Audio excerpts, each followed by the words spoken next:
사랑과 은혜가 충만하신 주님, 어렵고 힘든 이 시기에 저희 부족한 인간들을 너무나도 사랑하시어 십자가 보혈을 흘리신 그 사건을 더욱 생각해 보게 됩니다.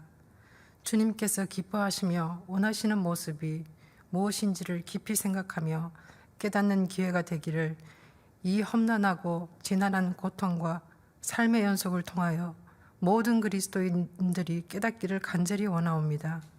인간의 힘이 얼마나 나약하고 형편없는지 한 치 앞도 내다볼 수 없고 삶을 계획한다고 한들 우리의 힘으로 이룰 수 없으며 무엇 하나 내세울 수 없는 저희들이라는 것을 다시 한번 자녀된 도리로서 잘못 살고 있지는 않는지, 그릇된 사고와 가치관을 지니지는 않았는지 철저하게 깨닫게 하여 주시옵소서. 무엇보다 저희의 어리석음과 약함을 아시오니 오직 주님의 긍휼하심으로 용서와 자비를 간구합니다. 이 엄청난 자연재해로 어려움과 고통에 처한 분들을 위하여 더욱 고통에 동참하는 그리스도 X의 사랑을 실천하는 성도들이 되게 하여 주시며, 또한 받은 사랑을 나누는 그리스도인이 되게 하시옵소서. 세상의 논리에 우리의 가치관을 뺏기지 않게 하시며 주님의 사랑만이 우리의 힘과 신념이 되어 세상을 향하여 당당히 거침없이 나아가며 살게 하시옵소서. 그 어떤 악행과도 타협하지 않는 진리 속에 살게 하시옵소서. 오늘 허락하신 귀한 이 시간 말씀을 전하는 김한영 목사님에게 주님의 은혜가 함께 하시며 말씀을 통해 모든 성도들의 깨달음의 은혜도 함께 있기를 간절히 원하며, 이 모든 말씀 우리 주 예수 그리스도의 이름으로 간절히 기도드립니다. 아멘.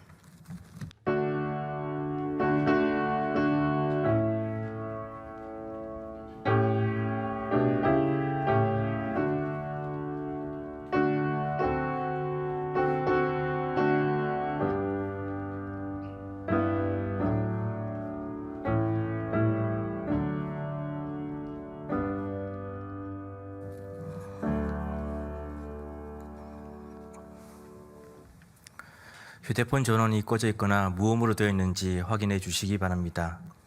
아울러 현장에서 수요 성경 공부 참석하시는 교우님들은 마칠 때까지 마스크를 꼭 착용해 주시기 바랍니다. 교회 소식을 알려드리겠습니다. 이번 주일부터 현장 예배 참석을 위한 별도의 예약 절차 없이 예배 출결 프로그램을 활용합니다. 각 예배 공간 1층에 마련된 QR코드 리더기에 전자교인증을 인식시킨 다음 입장하시면 되겠습니다. 오늘 전자교인증 링크를 모든 교우님들께 문자 메시지로 전송해 드렸습니다.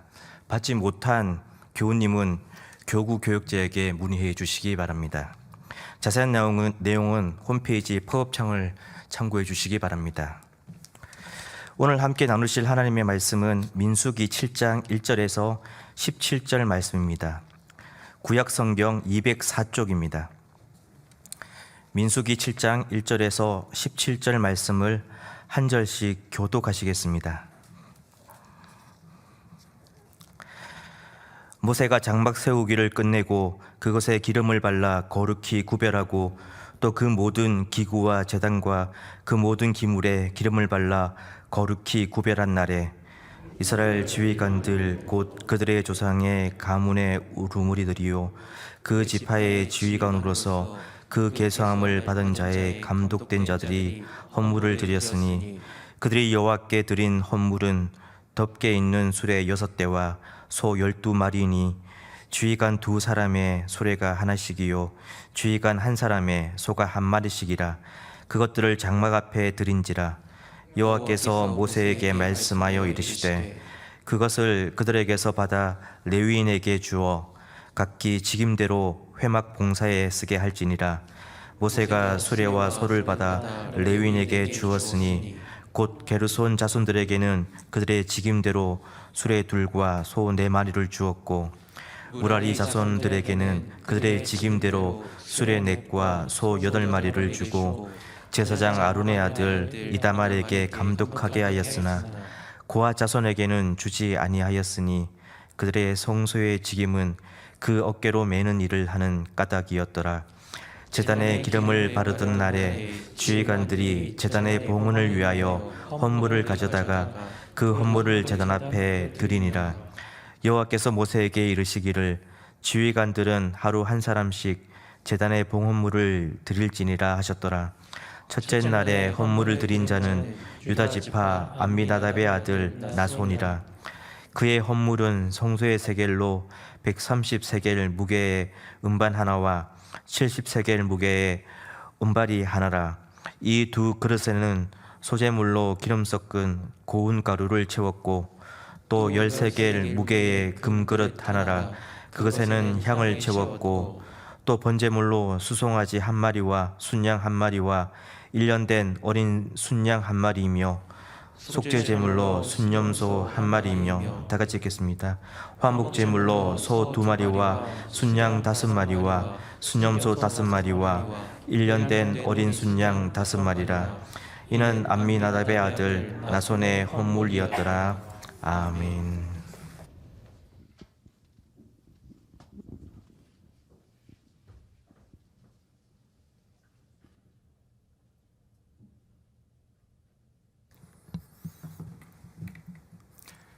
민수기 7장은 89절로 구성되어 있습니다.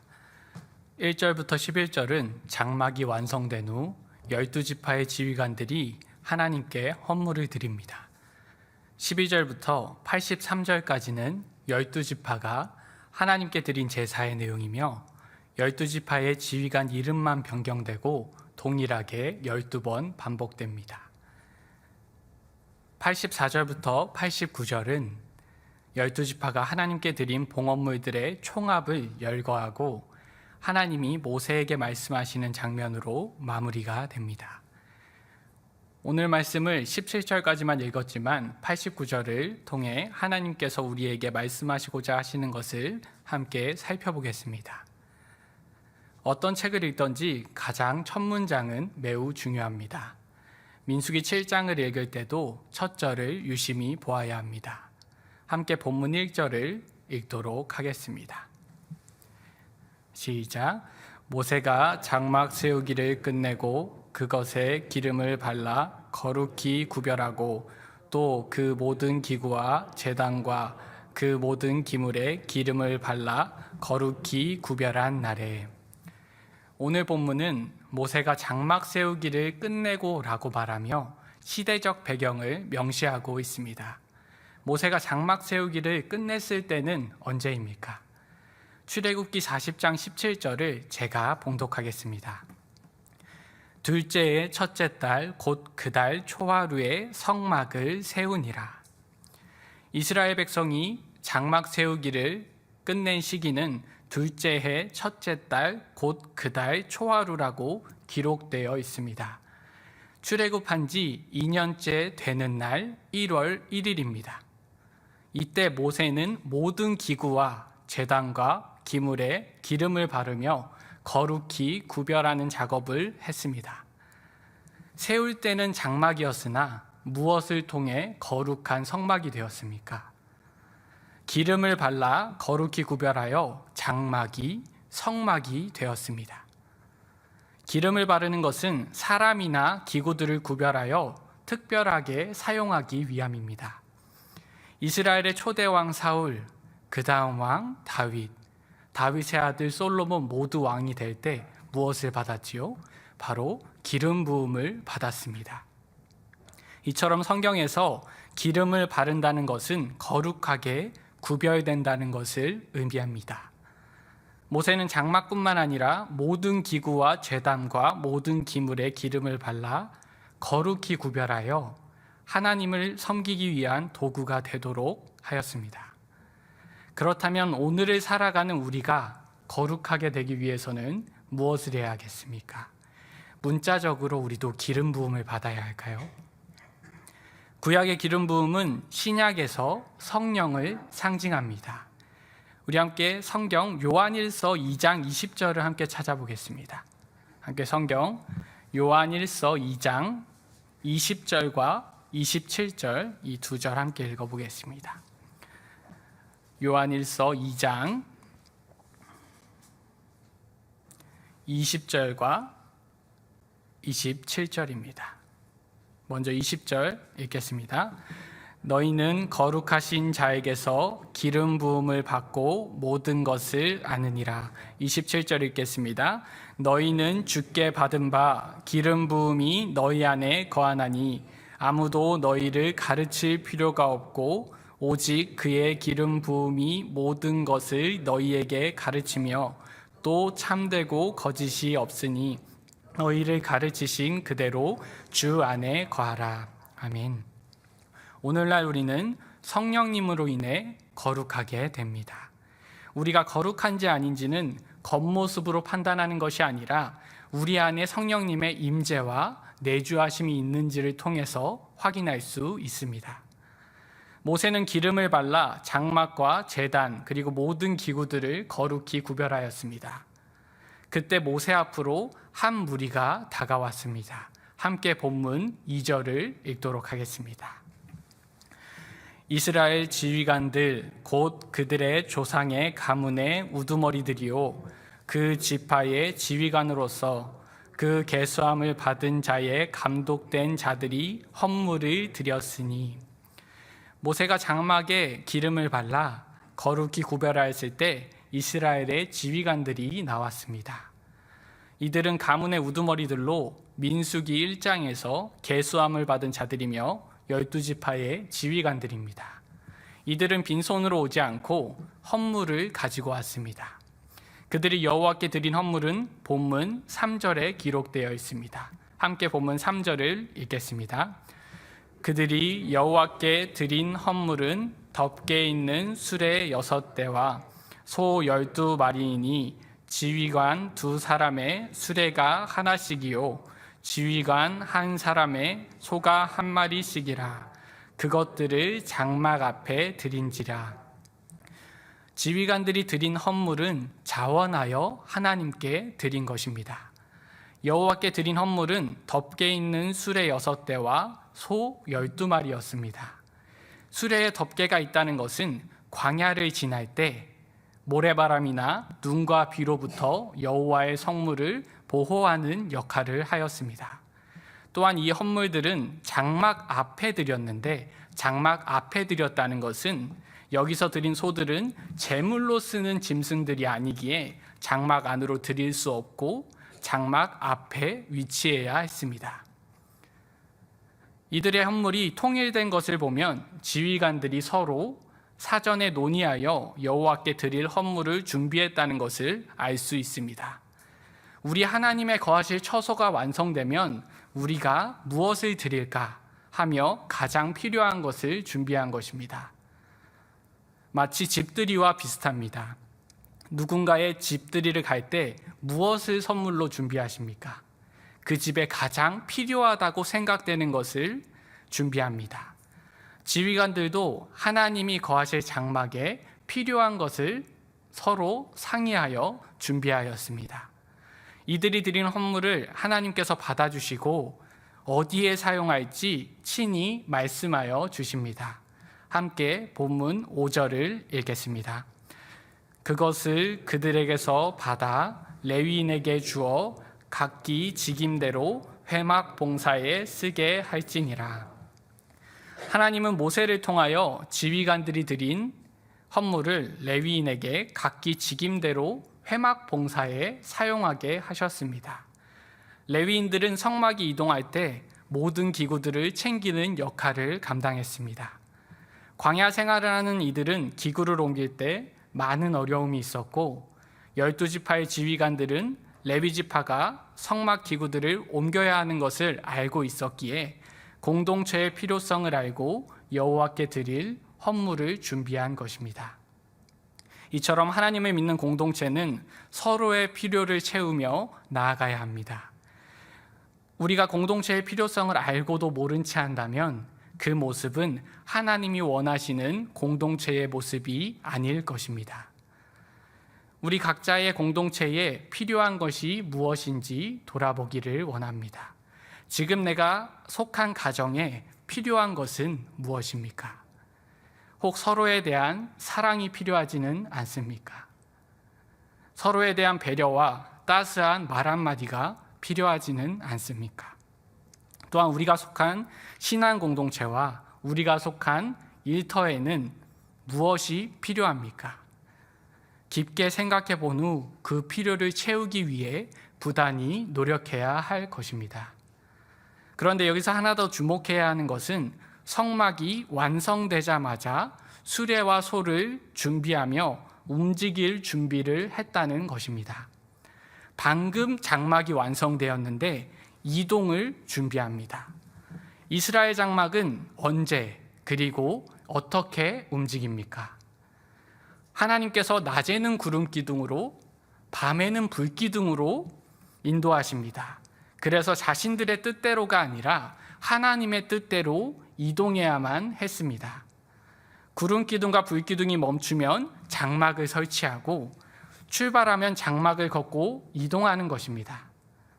레위인들은 마치 이삿날이 언제인지 모르고 기다리는 사람들의 심정과도 같습니다. 그렇기에 지휘관들이 드린 헌물은 하나님의 성물을 옮기는 레위 지파의 염려와 수고를 덜어주었을 것입니다.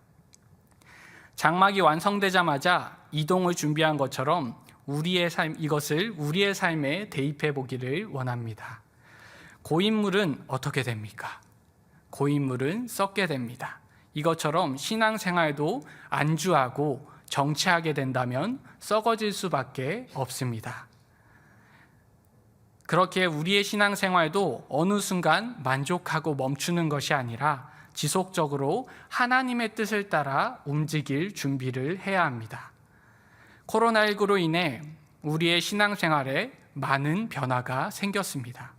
이때 우리가 아무런 대처를 하지 않고 멈춰 있는 것이 아니라 각자의 자리에서 더욱 견고히 말씀과 기도로 무장해야 하며, 오프라인 모임이 제한된다면 온라인으로 공동체와 소통하며 하나님의 뜻을 따라가는 노력이 필요합니다. 하나님의 말씀은 지금도 살아서 역사하시기 때문입니다. 하나님께서는 지휘관들의 헌물들을 받으시고 모세에게 명하여 레위인들에게 주어 각기 직임대로 쓰도록 하셨습니다. 먼저 게르손 자손들에게 그들의 직임대로 수레들과 소 4마리를 주었습니다. 게르손 자손의 직임이 무엇인지 우리 함께 민수기 4장을 살펴보도록 하겠습니다. 함께 민수기 4장 24절에서 26절까지입니다. 민수기 4장 24절에서 26절 말씀 함께 읽겠습니다. 게르손 종족의 할 일과 맬 것은 이러하니 곧 그들이 성막의 휘장들과 회막과 그 덮개와 그 위에 해달의 가죽 덮개와 회막 휘장 문을 매며 뜰의 휘장과 성막과 제단 사방에 있는 뜰의 휘장 문과 그 줄들과 그것에 사용하는 모든 기구를 매며 이 모든 것을 이렇게 맡아 처리할 것이라. 게르손 자손들은 성막의 휘장, 회막, 덮개 등 휘장에 관련된 모든 기구들을 옮겨야 했습니다. 그래서 이들에게는 수레 둘과 소 4마리가 주어졌습니다. 그 다음은 무라리 자손의 직임대로 수레 4과 소 8마리가 주어집니다. 게르손 자손에 비해 2배나 많은 양입니다. 이들이 맡은 직임은 무엇이었습니까? 민수기 4장 31절 32절을 함께 읽겠습니다. 민수기 4장 31절 32절입니다. 함께 읽겠습니다.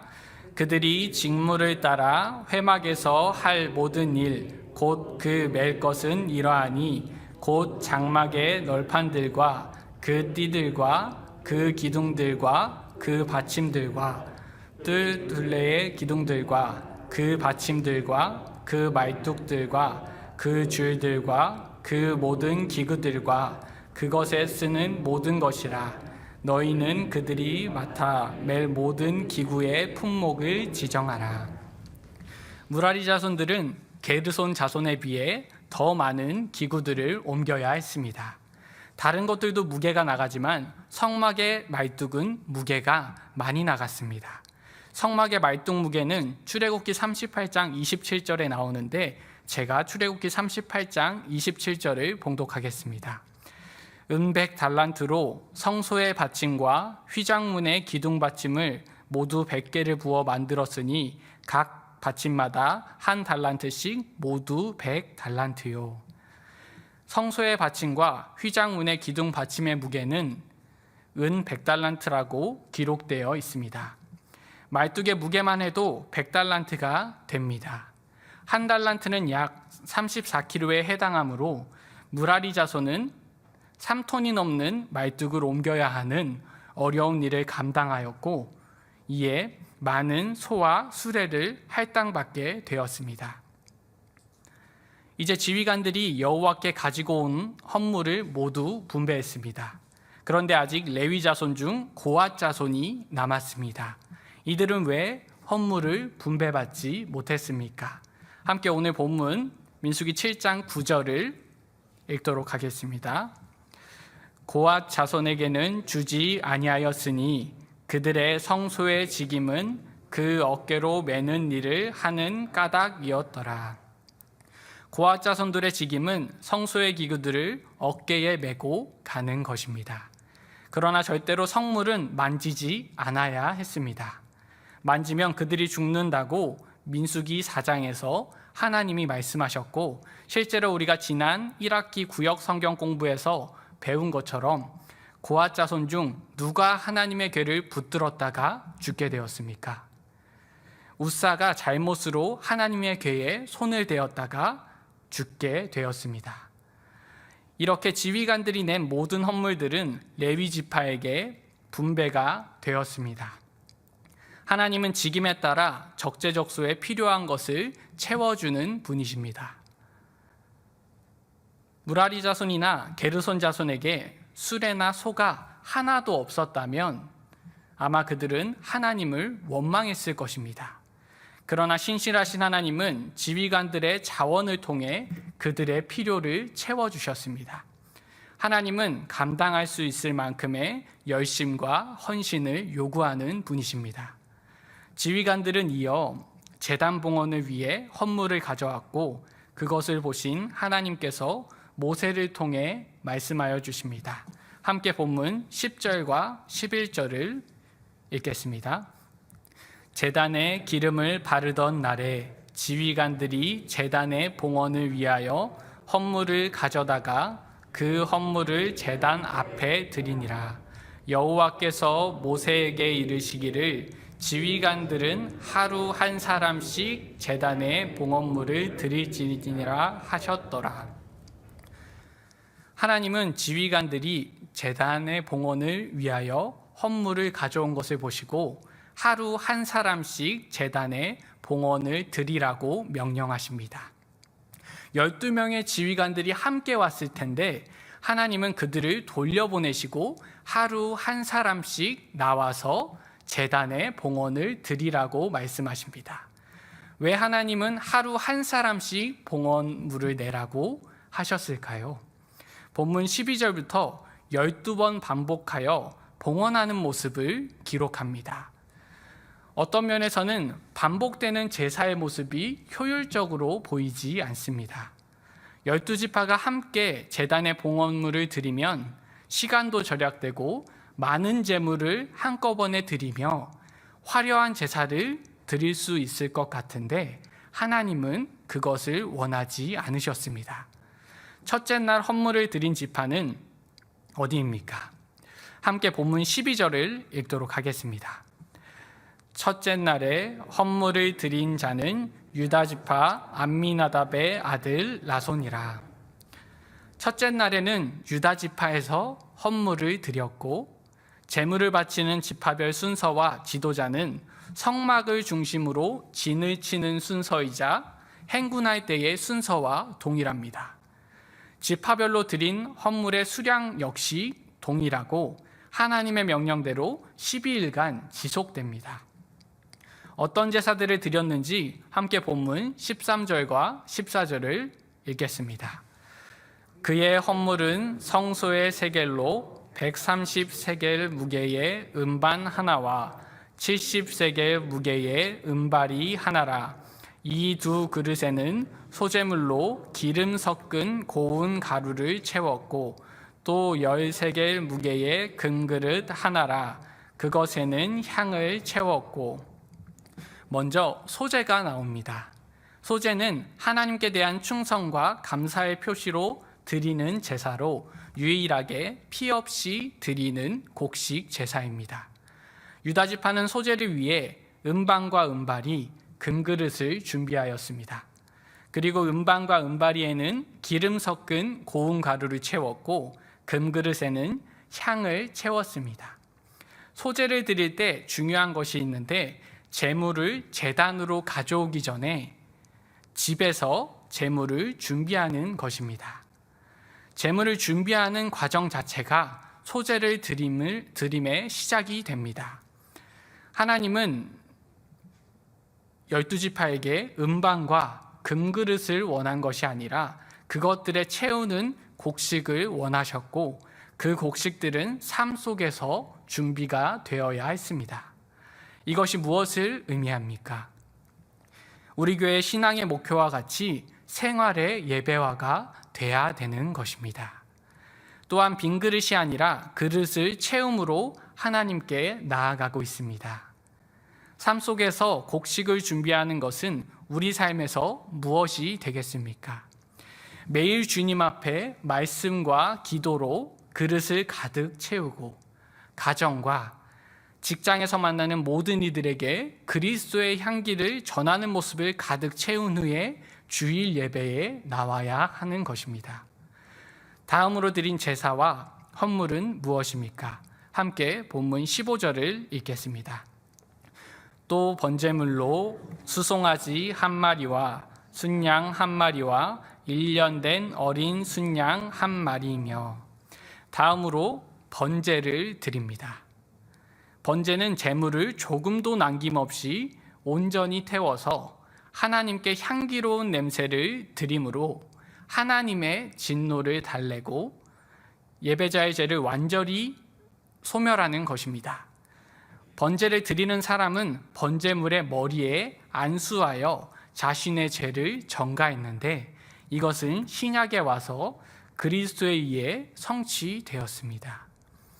번제물로 수송아지 한 마리와 순양 한 마리와 1년 된 어린 순양 한 마리를 드렸습니다. 또 다른 제사는 무엇입니까? 우리 본문 16절과 17절 읽겠습니다. 속죄제물로 수점소 한 마리이며 화목제물로 소 2마리와 순양 5마리와 순염소 5마리와 1년 된 어린 순양 5마리라. 이는 암미나답의 아들 나손의 헌물이었더라. 속죄제물로 수점소 한 마리를 드렸습니다.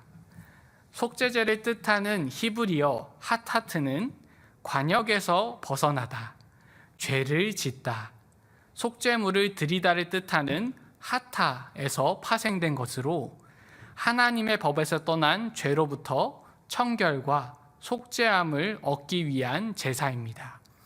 레위기 4장 22절에서 23절에 족장이 속죄제를 드릴 때에는 수점소를 드린다고 되어 있고 오늘 본문에서 각 지파의 지휘관들은 말씀대로 수점소를 가지고 하나님 앞에 나온 것을 볼 수 있습니다. 마지막으로 화목제물을 드렸습니다. 화목제는 다른 제사와 달리 2가지 특색이 있습니다. 먼저 첫째로 의무적인 제사가 아닌 자원함과 서원함 그리고 감사함으로 드리는 제사입니다. 둘째로 화목제물로 고기를 드린 사람도 먹을 수 있는 일종의 축제 형식의 제사입니다. 화목제는 하나님과의 화목과 친교를 위해 드리는 것입니다. 또한 성도 간의 화목과 친교를 도모하기도 합니다. 화목을 이루는 제사를 통해 하나님께서도 기쁘게 받으시고 성도 간에도 기쁨이 넘치게 되는 것입니다. 지파별로 드린 제사 중에서 가장 크게 드린 제사가 무엇입니까? 마지막에 나온 화목제입니다. 이것은 성막 봉헌식의 성격을 보여주고 있습니다. 하나님이 거하시는 곳이 완성된 날은 모든 백성에게 축제가 되는 것입니다. 본문에는 12지파별로 드린 제사를 소제, 번제, 속제제, 화목제로 총 4가지로 말하고 있습니다. 그런데 뭔가 허전하지 않습니까? 레위기에서 여호와께 드려야 할 제사로 5가지를 명하셨는데 지금 본문에는 4가지밖에 나오지 않습니다. 무엇이 하나 빠졌을까요? 속건제가 빠져 있습니다. 속건제는 여호와의 성물을 부지중에 범죄하였거나 여호와의 계명 중 하나를 부지중에 범하였을 때 드리는 제사입니다. 속건제가 왜 빠져 있는지 본문에 기록되어 있지는 않지만 성막 봉헌식의 성격에 맞지 않아 빠진 것으로 볼 수 있습니다. 이제 12지파가 하루 한 사람씩 드린 제사에 대해서 함께 묵상해 보기를 원합니다. 이들은 지파별로 동일하게 예물을 드렸습니다. 민수기 1장에서 계수된 인원을 보면 유다 지파는 74,600명이고 므낫세 지파는 32,200명입니다. 2배가 넘는 차이가 있지만 동일한 예물을 드리고 있습니다. 이것은 하나님께서 모든 지파의 제사를 차등을 두지 않고 받으시는 것을 보여줍니다. 그렇다면 왜 꼭 하루에 한 사람씩 나와서 제사를 드려야 했습니까? 하나님이 이같이 명령하신 이유는 수많은 사람들 속에서도 각 사람이 하나님께 드리는 예배를 기쁘게 받으신다는 것을 볼 수 있습니다. 앞서 이야기한 것처럼 신앙생활은 효율성이 아닙니다. 만약 12지파의 봉헌물을 한 날 한시에 드리고 끝이 났다면 시간적으로 효율성과 화려함을 얻을 수 있지만 결국 지휘관들만 제사에 대해서 알게 되었을 것입니다. 그러나 12지파가 모두 하루 한 사람씩 제사를 드리며 각 지파들은 물론 제사를 인도하는 제사장들과 레위인들은 날마다 동일한 제사를 반복할 기회를 가지며 갈수록 제사를 인도하는 것이 능숙해졌을 것입니다. 졸업식과도 비슷한데 만약 자녀의 졸업식에 참여하는데 졸업생 100명이 모두 호명이 되는 것과 그 중에 대표로 딱 1명만 호명되는 것은 아주 큰 차이가 있을 겁니다. 만약에 졸업생 중 1명의 대표만 호명하여 그 학생만 졸업장을 받고 끝나게 된다면 다른 학생들이나 학부모들은 큰 기대감 없이 졸업식을 참여하거나 참여하지 않을 수도 있을 것 같습니다. 그러나 모든 학생이 호명되고 앞에 나가 교장 선생님께 졸업장을 받고 인사를 나눈다면 모든 학생 그리고 학부모들은 더욱더 관심을 가지고 옷도 더욱더 신경 쓰고 자신과 자신의 가족의 순서가 오기만을 기다리게 될 것입니다.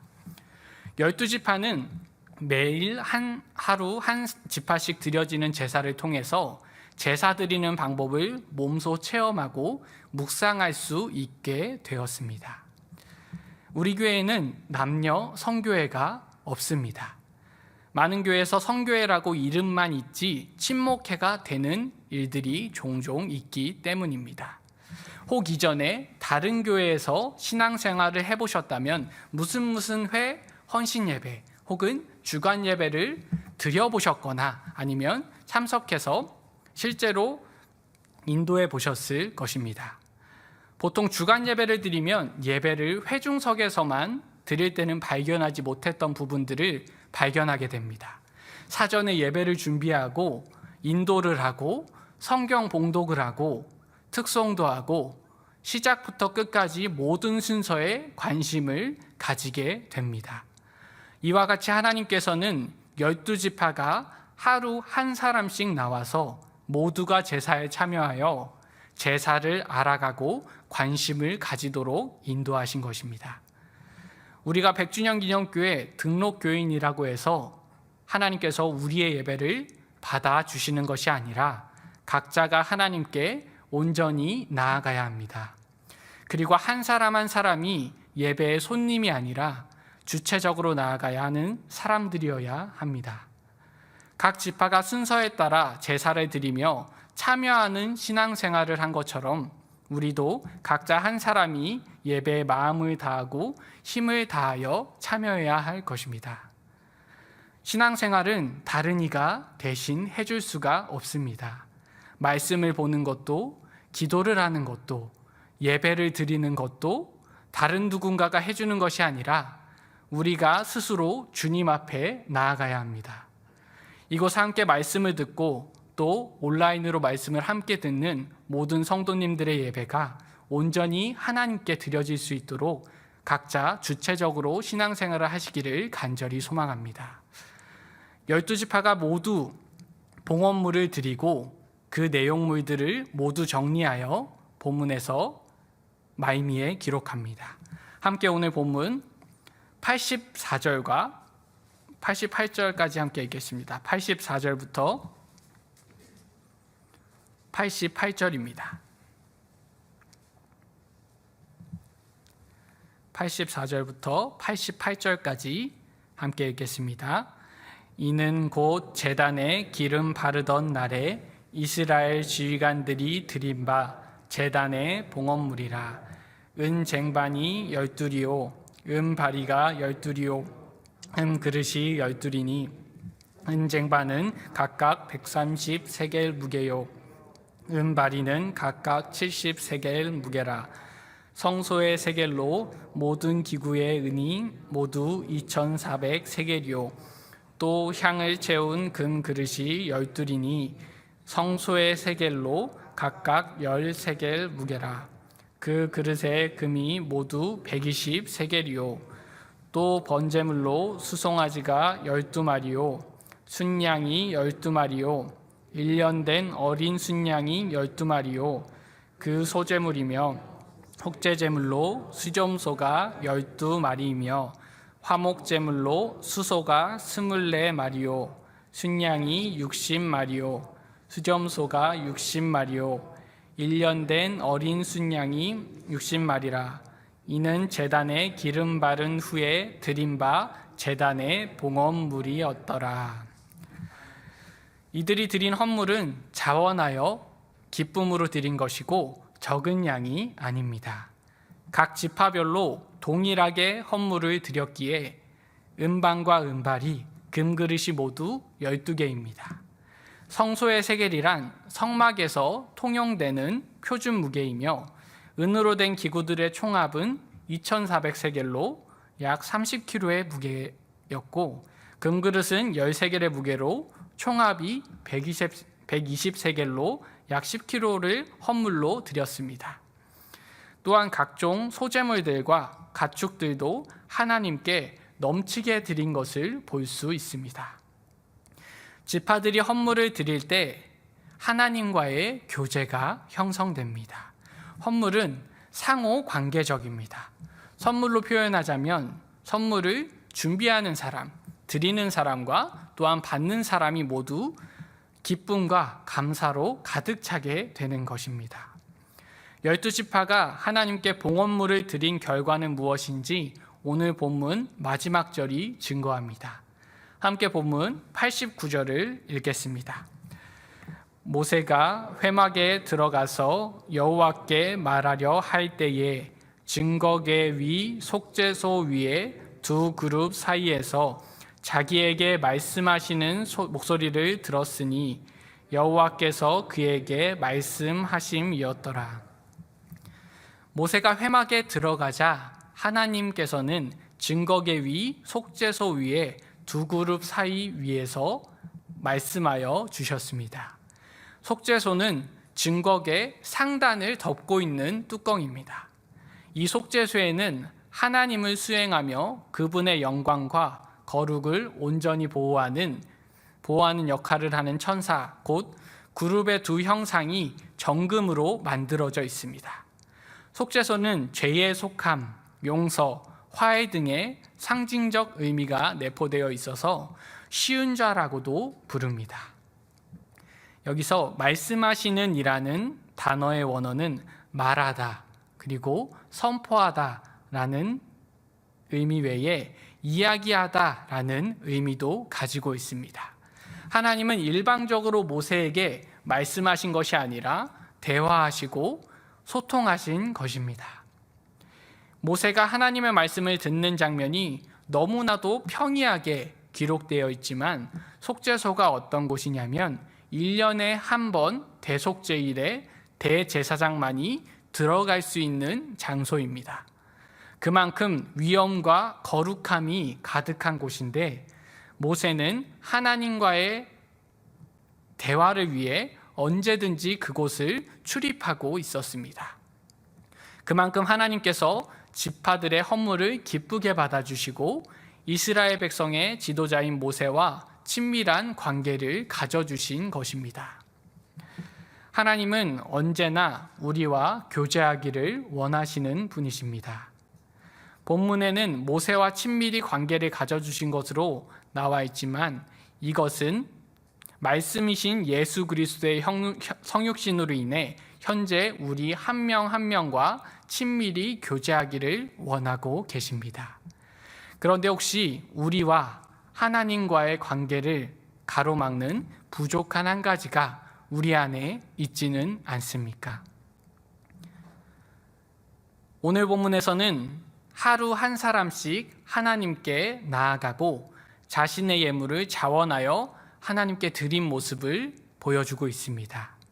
이들의 헌물은 조건부가 아니었습니다. 하나님, 제가 이 소중한 것을 드리니 하나님께서는 이것을 해주시기를 원합니다.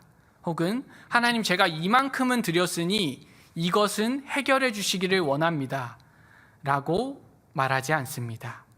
그렇다면 우리가 삶에서 하나님과의 관계를 가로막고 있는 그 한 가지가 무엇인지 우리의 삶을 깊이 돌아보아야 합니다.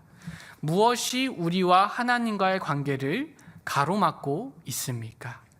그것이 우리가 가지고 있는 물질입니까? 혹은 나의 자녀입니까? 혹은 내가 그토록 갈망하는 권력입니까? 하나님과의 관계를 가로막는 그것을 내려놓고 주님께 우리가 한 사람으로 나아갈 때 하나님과의 관계가 더욱더 친밀해질 뿐만 아니라 우리가 속한 모든 공동체를 새롭게 하는 통로의 역할을 감당하게 될 것입니다.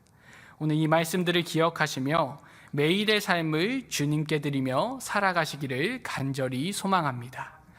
기도하겠습니다.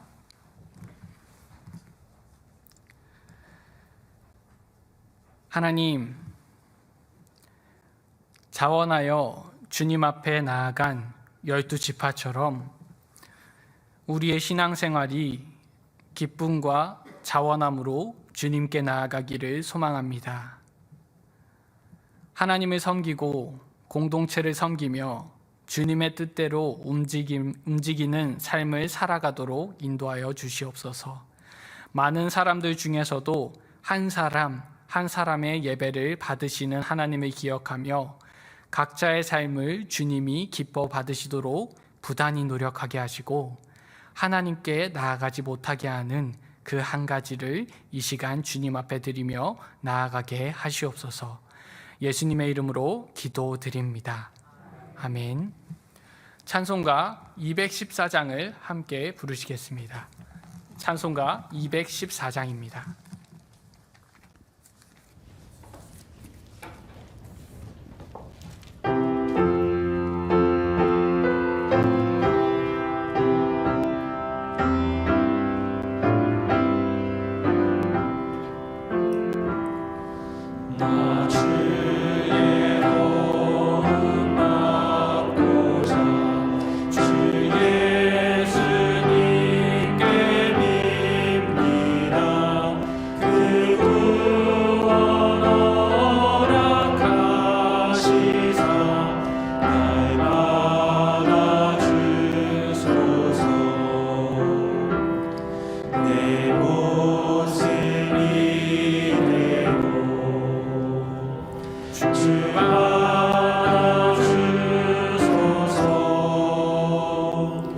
날 위해 돌아가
우리 주 예수 그리스도의 은혜와 하나님 아버지의 사랑과 성령님의 교통하심이 한 사람 한 사람의 예배를 기뻐 받으시는 하나님께 온전히 삶의 모든 것을 내어드리기를 소망하고 결단하는 주님의 사람들과 100주년 기념교회 위에 지금으로부터 영원토록 함께해 주시기를 간절히 축원하옵나이다.